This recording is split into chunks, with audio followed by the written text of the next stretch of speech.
Good morning class 8th students. कवि कालिदासस्य चातुर्यम, यह पाठ हम पढ़ रहे थे, जिसके अंतर्गत हमने आधे पाठ को अनुवाद पूर्वक आपको समझाया था। उम्मीद करता हूँ कि आपको भली भांति समझ आ गया होगा। इस पाठ के अंतर्गत हमने कालिदास जी की चतुरता पर आधारित कहानी को पढ़ना प्रारंभ किया था, जिसमें हमने पढ़ा था कि भोज नामक एक राजा, जिसकी सभा में 9 विद्वान थे और उनके अंदर एक विशेषता थी कि वे किसी भी श्लोक को 1 या 2 बार सुनकर याद कर लेने में समर्थ थे। और राजा ने उनकी इसी क्षमता को जानकर यह घोषणा की कि यदि कोई मेरी सभा में स्वयं द्वारा रचित कोई श्लोक या रचना सुनाएगा तो उसे मैं 10 लाख रुपए का पुरस्कार प्रदान करूंगा। लेकिन कोई भी कवि यह पुरस्कार प्राप्त कर ही न पाया, क्योंकि जैसे ही कोई कवि अपनी स्वरचित रचना को जाकर राजसभा में सुनाता, वैसे ही वहाँ पर जो 9 श्रुतिधर बैठे हुए थे, जिनको श्लोक 1 या 2 बार सुनने में ही याद हो जाता है, तो वे तुरंत उठकर कहते कि यह इस श्लोक को तो मैं पहले से ही जानता हूँ, और इस तरह उसके बाद वह उस श्लोक को सुना देता। बारी बारी से सभी 9 दरबारी उस श्लोक को सुना देते, जिससे यह सिद्ध हो जाता था कि वास्तव में यह कविता नई नहीं है, अर्थात पुरानी है। तो इस तरह से कोई भी कवि उस पुरस्कार को प्राप्त न कर पाया, बल्कि इसके विपरीत सारे कवि उपहास के पात्र बन गए।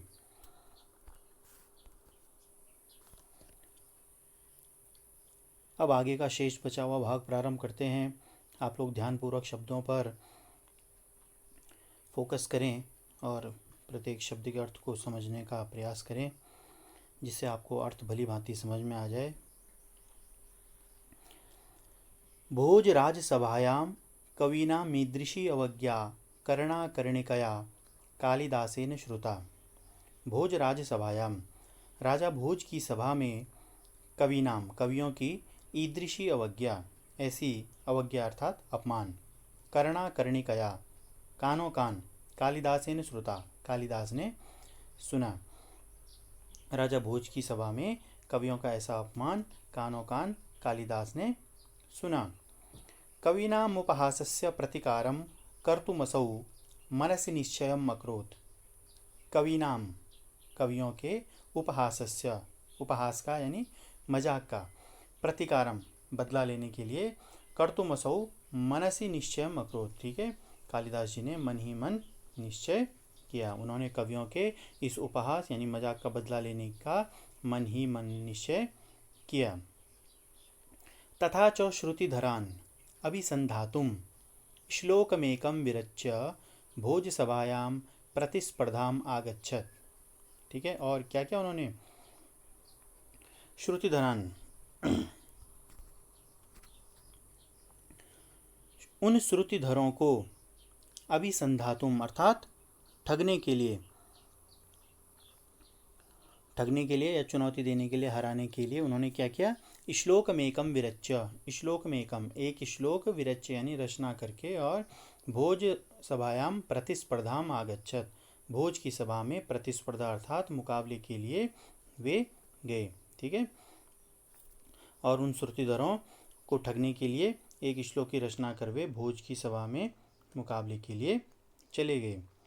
भोज देव विराजिते नवश्रुतिधराः पूरिते राजसदसि कालिदासः पुरस्कारार्थम् इमं श्लोकं श्रावतावान्।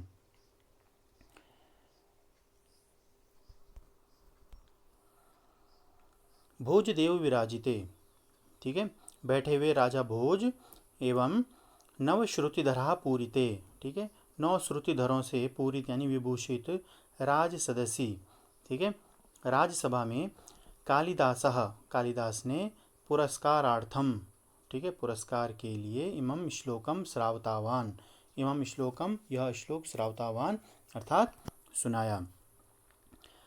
अब आप लोग इसको श्लोक पर ध्यान दें।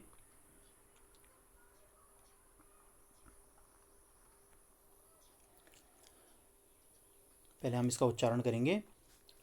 स्वस्ति श्री भोजराज त्रिभुवन विजयी धार्मिकः सत्यवादी पित्रा ते मे गृहीता नवनवतियुता स्वर्णकोटिर्मदीया तां त्वं मे देहि तूर्णं सकलबुधजनैर्ज्ञायते सत्यमेतत् नो चेद जानन्ति केचिद् नवकृतमिति वा देहि लक्ष्यं ततो मे।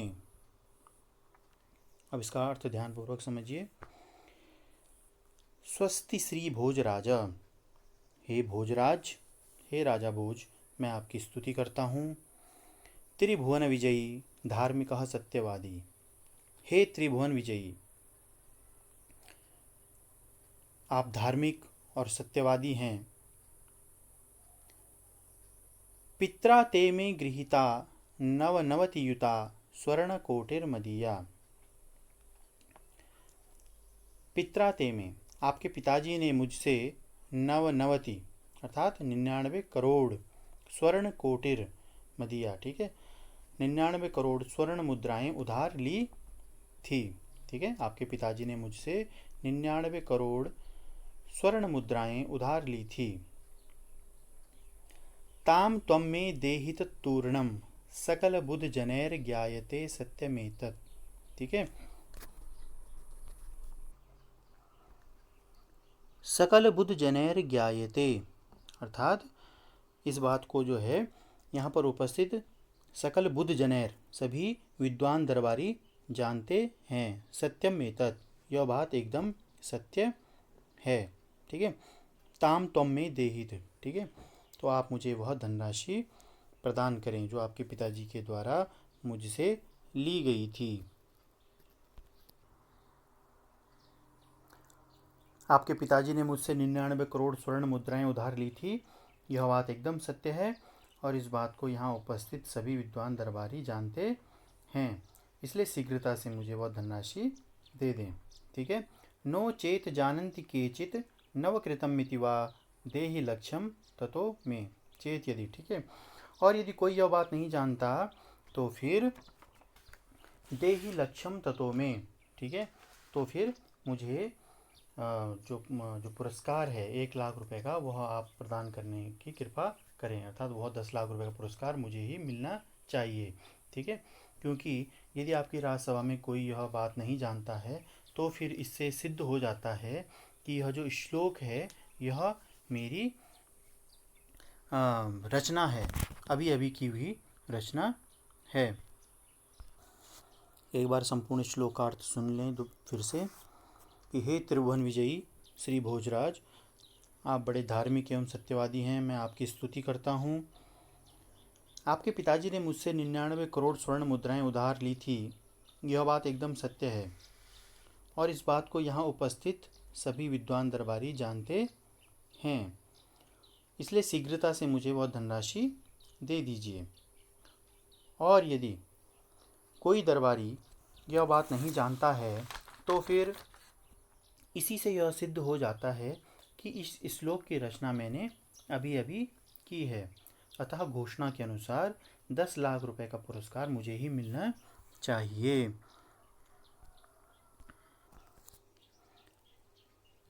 तो बच्चों, इस प्रकार आपने सुना कि कालिदास जी ने किस प्रकार चतुराई से एक ऐसे श्लोक को वहाँ पर जाकर सुनाया कि जिससे कोई भी दरबारी यह नहीं कह सका कि हाँ, हमें यह श्लोक पहले से ही आता है। ठीक है, अब आगे देखिए। इमाम कविताम श्रुत्वा सर्वे श्रुतिधराः मौनम अभवन्।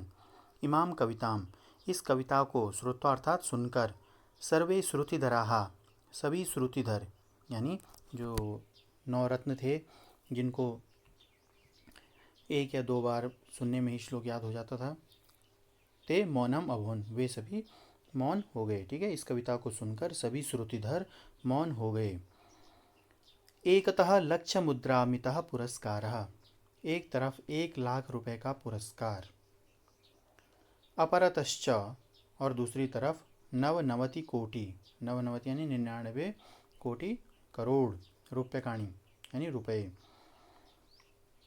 एक तरफ तो 1 लाख रुपए और दूसरी तरफ नवनवतिकोटि 99 करोड़ रुपये इति विचार्य राजसदस्याः मौनम् आश्रितवन्तः। यह विचार कर राजसदस्य मौन हो गए, क्योंकि यदि उनमें से कोई भी कवि यह कहता कि हाँ, हमें यह श्लोक पहले से ही आता है, तो फलस्वरूप यह होता कि यह सिद्ध हो जाता कि हाँ, वास्तव में राजा ने कालिदास जी से क्या लिए हैं, 99 करोड़ रुपए उधार लिए हैं। जबकि दूसरी तरफ क्या था कि 1 लाख रुपए का पुरस्कार जो कि कालिदास जी को मिलना था अपनी रचना के लिए। इसीलिए सभी कवि क्या हो गए, मौन। आगे देखिए, फलतश्च कालिदासस्य कविता अश्रुतपूर्वा नवीना च सिद्धा स च पुरस्कारेण सम्मानिता। फलतश्च अर्थात परिणाम स्वरूप, कालिदासस्य कविता कालिदास जी की रचना अश्रुतपूर्वा, अश्रुतपूर्वा मतलब जो पहले न सुना गया हो, ठीक है, नवीना च सिद्धा और नवीन सिद्ध हुई, ठीक है। परिणाम स्वरूप कालिदास जी की कविता पहले न सुनी गई और नवीन सिद्ध हुई। स च पुरस्कारेण सम्मानितः, और वे पुरस्कार से क्या हुए, सम्मानित हुए, उन्हें पुरस्कार से सम्मानित किया गया।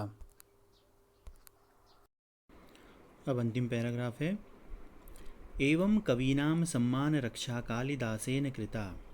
एवं इस प्रकार कवीनाम कवियों की सम्मान रक्षा, सम्मान की रक्षा कालिदासेन कृता, कालिदास ने की। इस प्रकार कालिदास ने कवियों के सम्मान की रक्षा की। अयंच कालिदासः महाकविः रघुवंशम कुमारसंभवादि काव्यानां रचयिता। अयंच कालिदासः महाकवि, यही महाकवि कालिदास, रघुवंशम कुमार संभवादि, ठीक है, यही महाकवि कालिदास रघुवंश कुमार संभव आदि काव्यानाम रचयिता, काव्यों के रचयिता हैं। असौ विक्रमादित्यस्य राजसभायां नवरत्नेषु अन्यतमं रत्नमासीत्। असौ विक्रमादित्यस्य, ये विक्रमादित्यस्य राजा विक्रमादित्य के की राजसभायाम, राजसभा में नवरत्नेषु अन्यतमम, 9 रत्नों में से, ठीक है, अन्यतमम कहते हैं बहुतों में से कोई एक, रत्नम आसीत, ठीक है, ये राजा विक्रमादित्य की राजसभा में 9 रत्नों में से एक रत्न थे। नवरत्नानाम नामानि जानीत, 9 रत्नों के नाम, जानीत जाने, कौन कौन वे 9 रत्न थे कालिदास के अलावा, उनके नाम बताए गए हैं श्लोक के माध्यम से। श्लोक दिया गया है, धनवंतरी छपणकामर सिंह शंकुर वेताल भट्ट घटखरपर कालिदासा ख्यातो वराहमिहिरो नृपते सभायां रत्नानि वैवर रुचिर नव विक्रमस्य। नाम दिए गए हैं श्लोक के माध्यम से। सबसे पहला है धनवंतरी, छपणाक, अमर सिंह, शंकु, वेताल भट्ट, घटखरपर, कालिदास, और इनके अलावा 2 नाम नीचे पंक्ति में दिए गए हैं, वराह मिहिर और वर रुचि, ठीक है। ख्यातो यानी ये विख्यात थे, कहाँ, नृपते सभायाम, ठीक है, जो राजा विक्रमादित्य थे उनकी राजसभा में, रत्नानी, ठीक है, ये क्या थे, 9 रत्न थे। तो इस श्लोक का पूर्ण अर्थ हो गया, धनवंतरी, छपणक, अमर सिंह, शंकु, वेताल भट्ट, घटखरपर, वराह मिहिर, वर रुचि और कालिदास उज्जैन में विक्रमादित्य के दरबार का अंग थे, ठीक है, विख्यात थे ये, और ये सभी 9 रत्न थे, 9 रत्नों से विख्यात थे।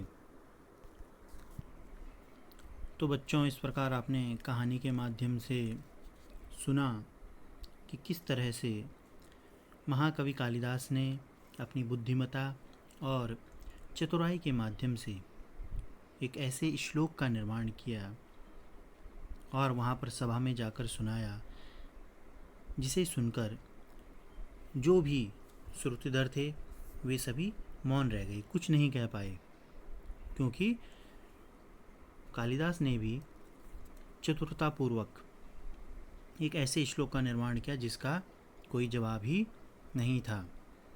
इस प्रकार उन्होंने अपनी चतुराई के बल पर जो कवि उपहास का पात्र हुए थे, जिनका मजाक बना था इससे पहले, उस उपहास का बदला लिया, उस मजाक का बदला लिया और साथ ही 10 लाख रुपए का पुरस्कार भी प्राप्त किया। इस तरह इस पाठ के माध्यम से आपने ज्ञान की महत्ता को समझा। विद्या ददाति विनयम विनयाद्याति पात्रताम पात्रत्वात् धनम आपनोति धनात् धर्मम ततः सुखम। ठीक है, विद्या से व्यक्ति विनय प्राप्त करता है,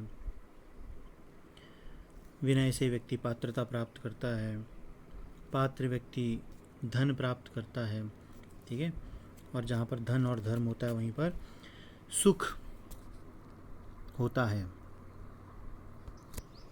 इसीलिए हमें सदैव ज्ञान प्राप्ति के लिए उत्सुक रहना चाहिए और अधिक से अधिक ज्ञान अपने जीवन में प्राप्त करना चाहिए, जिससे कि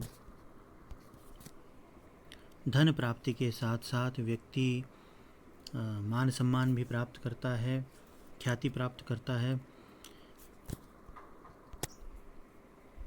इसीलिए बच्चों, आपको भी खूब मन लगाकर पढ़ाई पर ध्यान देना है, जिससे आप लोग भी निकट भविष्य में इस तरह मान सम्मान, धन और ख्याति प्राप्त करें। अब इसके बाद बात करते हैं अभ्यास कार्य की। बच्चों, आपको पाठ के पीछे जो अभ्यास कार्य दिया गया है उसको मैं स्वयं वीडियो बनाकर आप लोगों को समझाऊंगा। प्रश्नोत्तर और इसके अलावा भी रिक्त स्थान, अनुवाद कार्य, जो भी कार्य यहाँ पर दिया गया है, आप लोगों को फ़िलहाल इस पाठ का अनुवाद कार्य कॉपी में करना है। आधे पाठ का अनुवाद कार्य पहले ही PDF के माध्यम से मैं भेज चुका हूँ। इस आधे पाठ का अनुवाद कार्य भी मैं PDF फाइल के माध्यम से भेज रहा हूँ, जिसको आप साफ़ सुथरा अपनी कॉपी में करेंगे। आज के लिए बस इतना ही। धन्यवाद।